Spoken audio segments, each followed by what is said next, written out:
반갑습니다. 로즈아멜라의 공포의 궁전에 오신 우리 귀족님들, 스윗 왕자님께서 집필하신 오늘의 사건은 바로 사랑이라는 이름 아래 시작되었지만 끝내 집착과 관계로 무너져 버린 한 여성의 마지막 30초에 대한 이야기입니다. 그리고 이 사건은 실제로 2021년 페루에서 벌어진 사건을 바탕으로 하고 있죠. 페루 파카스마요주 전 동거녀 살인 사건. 2021년 7월 17일 페루 북서부 파카스마요주 과달루페. 그날 새벽 한 남성이 아주 태연한 얼굴로 어느 주택 안으로 들어갑니다. 마치 자신의 집에 들어가듯이 너무도 익숙하다는 듯이 말이죠. 그 남자의 이름은 카를로스 라미레스 산체스, 37세. 그리고 그는 이 집의 주인이었던 여성의 전 남편이었습니다. 그 시간 2층 침실 안에서는 유명 사업가였던 여성 카밀라 토레스 디아스가 연인 미겔 앙헬 카스트로와 함께 잠을 자고 있었습니다. 그렇습니다.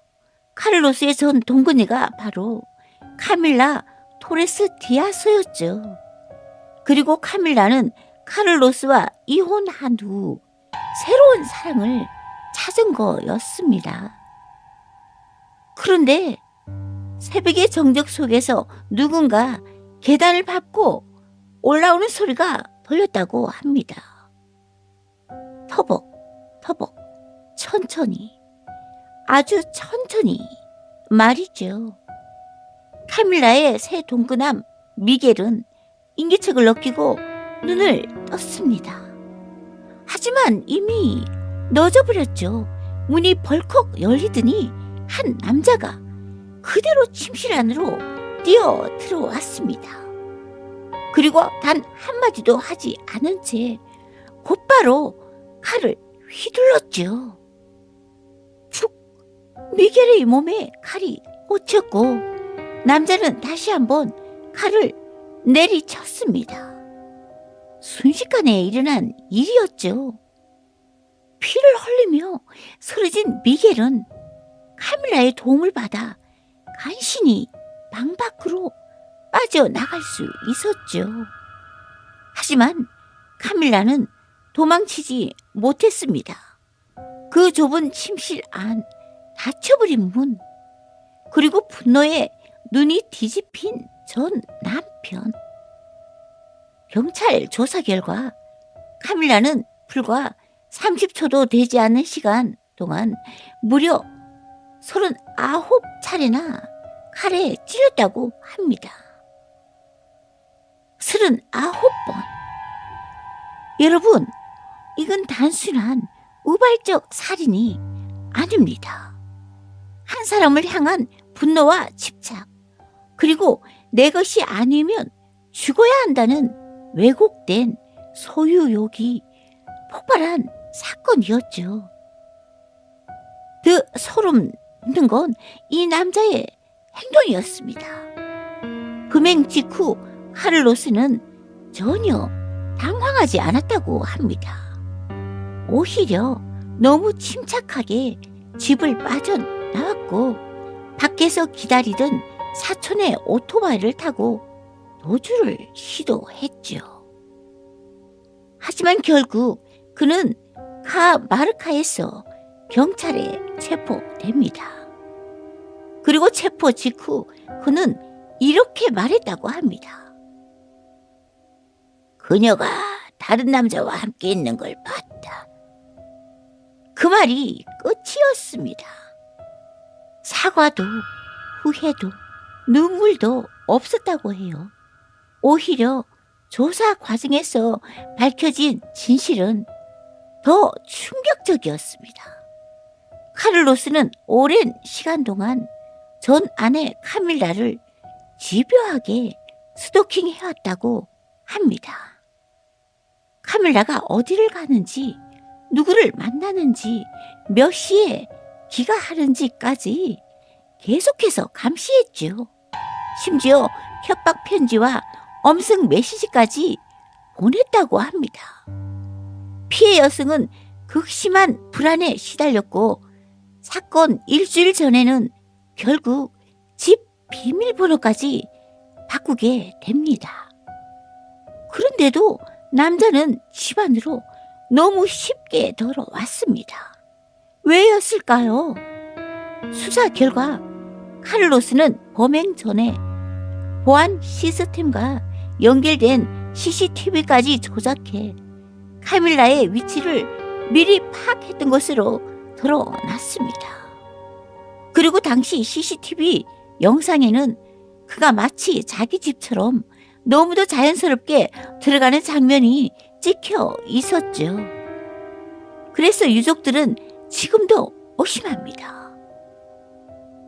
누군가 내부에서 그를 도와준 게 아닐까?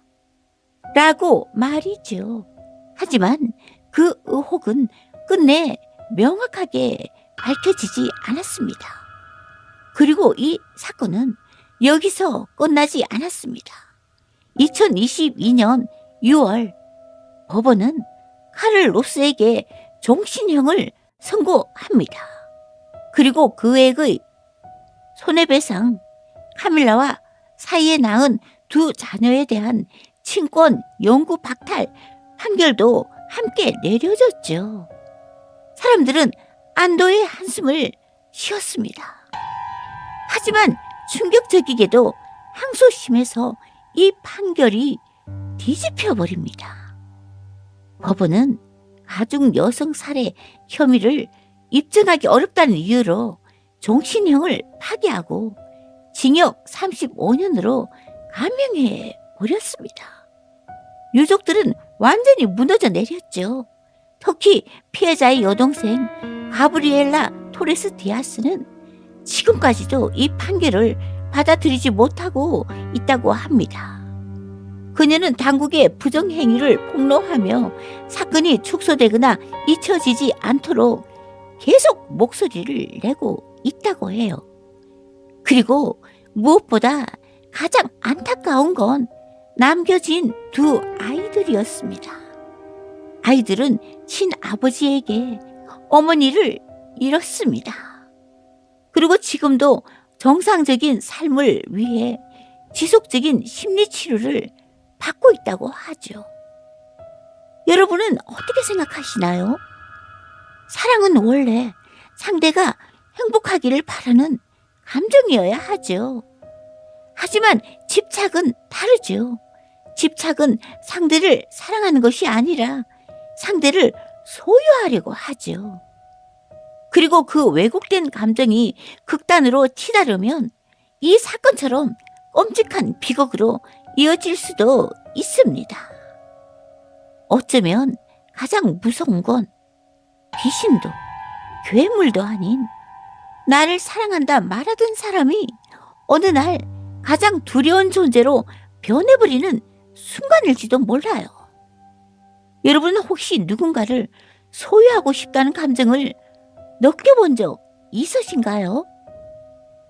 부디 오늘 밤 계단 아래에서 들려오는 발소리를 조심하세요. 터벅.